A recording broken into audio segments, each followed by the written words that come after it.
MP Anwarul Azim আনারের মরদেহ অন্তত ৮০ টুকরো করে ফেলা হয় খালসহ বিভিন্ন স্থানে। পশ্চিমবঙ্গের গোয়েন্দা বিভাগ সিআইডিকে জানিয়েছেন কসাই জিহাদ হাওলাদার। তাকে নিয়ে চলছে তল্লাশি। এদিকে এই হত্যার তদন্তে শীঘ্রই ভারত যাচ্ছে ডিএমপির গোয়েন্দা দল। কলকাতা প্রতিনিধির পাঠানো তথ্য ছবিতে সাইফুল শাহিনের রিপোর্ট।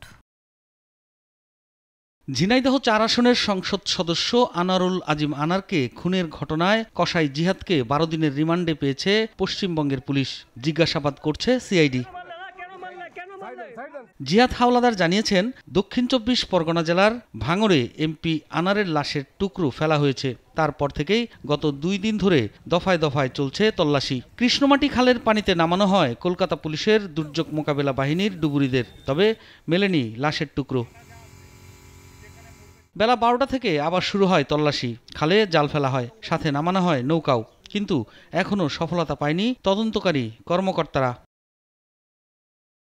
এদিকে ঢাকা মহানগর গোয়েন্দা পুলিশের অতিরিক্ত কমিশনার হারুনুর রশিদের নেতৃত্বে ৩ সদস্যের তদন্ত টিম শিগগিরই ভারত যাচ্ছে। সেখানে গ্রেপ্তার অভিযুক্তদের জিজ্ঞাসাবাদ করবেন তারা।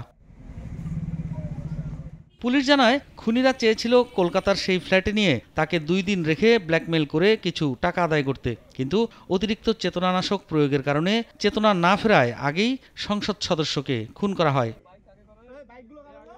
সাইফুল শাহিন, নাগরিক, ঢাকা।